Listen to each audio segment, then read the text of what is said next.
Hi అందరూ ఎలా ఉన్నారు? బాగున్నారా? మరొక కొత్త వీడియోతో మీ ముందుకు వచ్చాను. ముందుగా అందరూ ఎలా ఉన్నారండి? బాగున్నారా? ఈరోజు అయితే వీడియో ఏంటి అంటే లాస్ట్ 2 వీడియోస్ కూడా నేను పర్సనల్గా అంటే నాకు వచ్చిన కామెంట్స్ని నేను బేస్ చేసుకుని 2 వీడియోస్ అయితే చేశాను. మంచి రీచ్ అయితే వెళ్ళింది. Okay, that's it. నేను ఇప్పుడు ఇంకో వీడియో చేయడానికి కారణం ఏంటంటే అది శ్వేత గారు అడిగిన కామెంట్కి నేను రిప్లై ఇచ్చాను. ఇప్పుడు అనిత సిస్టర్ అనే ఆమె నాకు ఒక కామెంట్ చేశారు. సిస్టర్, నాకు 37 వీక్స్ థైరాయిడ్ సంథింగ్ ఉంది.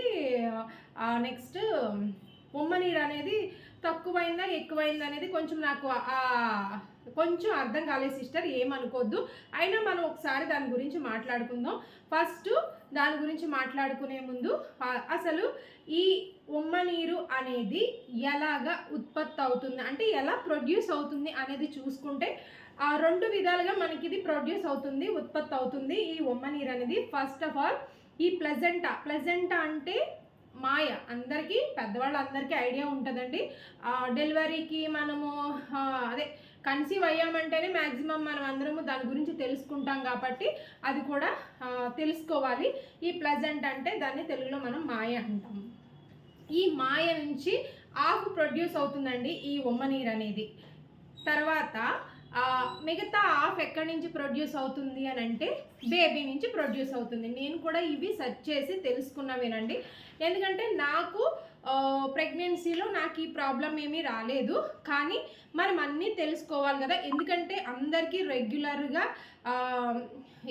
ఏంటంటే కన్సీవ్ అయిన వాళ్ళకి ఏదో ఒకటి ప్రాబ్లం ఉంటూనే ఉంటుంది. అంటే ప్రాబ్లం అని నేను అన్ను, ఏదో ఒకటి జెనెటికల్గా మనకి ఏదో ఒకటి సంథింగ్ ఏదో ఒకటి వస్తూనే ఉంటాయి. కాబట్టి మనం తెలుసుకుంటాం కదా, అక్క వాళ్ళని లేకపోతే మన కజిన్స్ అని ఉంటారు కదా, ఫ్యామిలీ మెంబర్స్. అలా చెప్పినప్పుడు మనం అన్నీ తెలుసుకుంటాం కదా.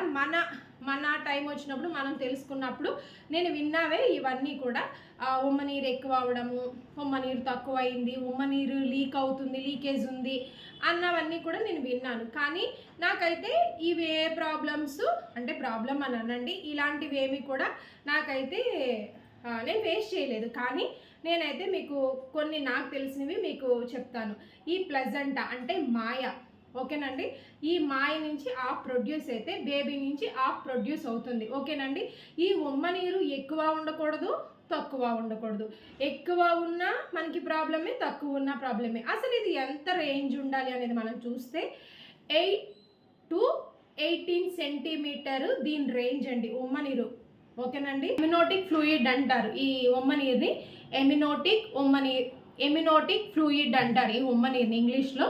అయితే ఇది మనకి ఎక్కువ ఉండకూడదు, తక్కువ ఉండకూడదు. అసలు ఈ ఉమ్మనీరు వల్ల మనకి ఉపయోగం ఏంటి అని అంటే నేను సెర్చ్ చేసినప్పుడు నేను గమనించింది ఏంటి అంటే మన పొట్టలో ఈ ఉమ్మనీరు ఉండడం వల్ల బేబీ అనేది ఈజీగా ఫ్లోట్ అవుతుంది, ఓకేనండి.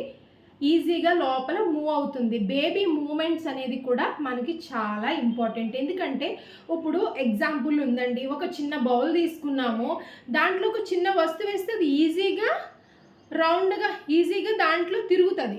అంతేగాని ఒక చిన్న దాంట్లో ఒక పెద్ద వస్తువు వేస్తుంది ఎట్లా తిరుగుతుంది? తిరగదు.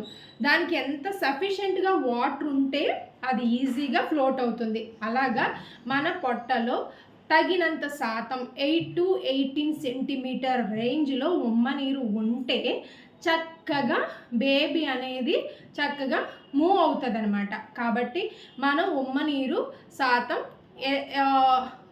మనకి సరిపడగా ఉండేటట్టు చూసుకోవాలి. మనం ఎవ్రీ మంత్ డాక్టర్ దగ్గరికి చెకప్కి వెళ్ళేటప్పుడు ప్రతి చిన్న డౌటు మనము డాక్టర్కి చెప్పాలండి. ఎందుకంటే ఫస్ట్ నుంచి మనం కన్సీవ్ అయిన మంత్ నుంచి మనము డేట్ మిస్ అయిన దగ్గర నుంచి మనం ఇంట్లో కిట్ ఉంటుంది కాబట్టి ప్రెగ్నెన్సీ టెస్ట్ చేసుకుంటున్నాము. ఇప్పుడు చేసుకున్నాక ఓకే కన్ఫర్మ్ అయిన తర్వాత ఒక డాక్టర్ని కన్సల్ట్ అవుతున్నాము. వాళ్ళకి మన ఫస్ట్ మంత్ నుంచి కూడా వాళ్ళకి ప్రతిదీ ఈచ్ అండ్ ఎవ్రీథింగ్ వాళ్ళకి తెలుసు, మన పొజిషన్ తెలుసు. కాబట్టి మనము ప్రతిదీ కూడా అంటే పెద్దవాళ్ళు వేరే వాళ్ళు ఒకటి చెప్పారంటే వాళ్ళ సిచ్యువేషన్ బట్టి వాళ్ళు మన సిచ్యువేషన్ మన డాక్టర్కే తెలుసు. వాళ్ళతో ఖచ్చితంగా అడగండి, ఏం పర్వాలేదు, వాళ్ళు ఖచ్చితంగా మనకి ఎక్స్ప్లెయిన్ చేస్తారు.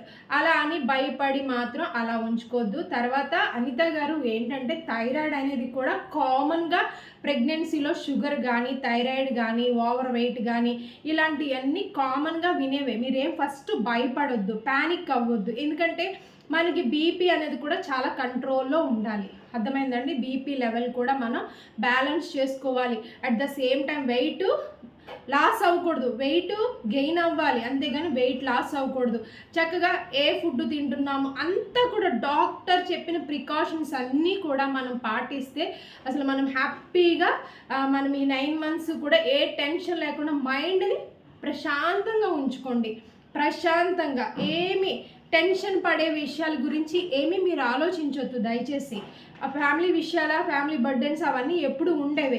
మనం ప్రశాంతంగా ఉంటే మన బేబీ కూడా ప్రశాంతంగా బయటకు వస్తుంది. కజిన్ జోస్నక్క దగ్గరికి వెళ్ళినప్పుడు కూడా ఆ అక్క అయితే ఇప్పుడు మనకి 9th month వచ్చేసరికి మనకి పొట్ట మీద కదిలినప్పుడు వాళ్ళవి ఇప్పుడు ఇలా ఉందనుకోండి, ఇట్లా కొంచెం ఆనవాళ్ళు కూడా తెలుస్తాయి అవి. అలాగా అక్క చూసారండి, అక్క చూసి నిజమే సోనీ అని తను కూడా చెప్పినప్పుడు నేను నిజంగా చాలా హ్యాపీగా ఫీల్ అయ్యాను.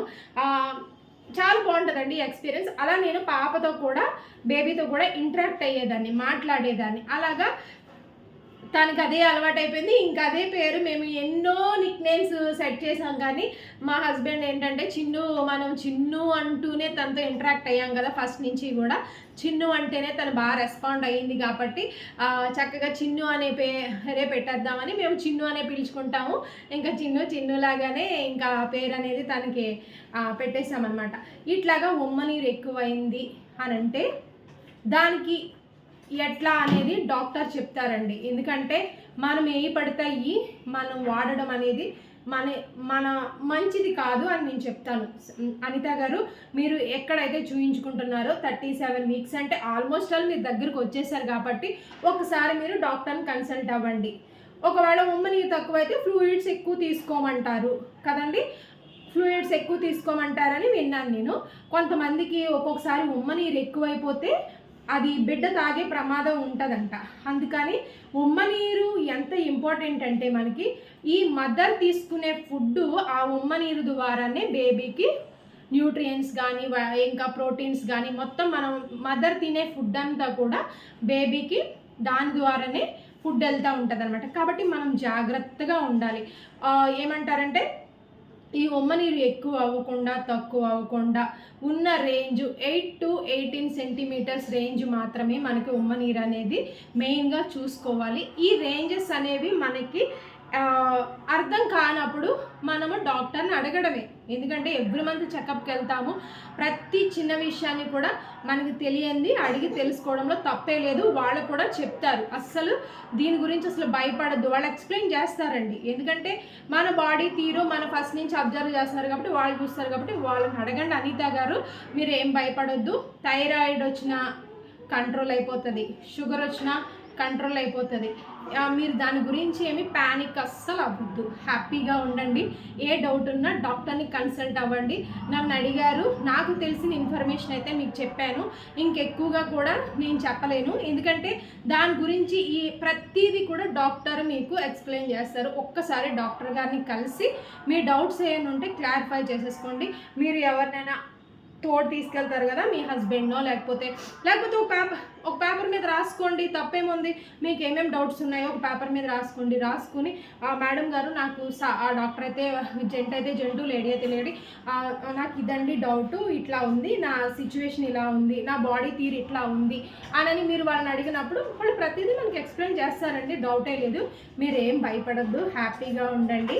చక్కగా డెలివరీ అయిన తర్వాత మీకు ఎవరు పుట్టారనేది కూడా నాకు కామెంట్ చేయండి. మీకోసం మేము ఖచ్చితంగా ప్రేయర్ అయితే చేస్తున్నాం అనిత గారు. హ్యాపీగా బేబీ బయటకు వస్తుంది. ఓకేనండి.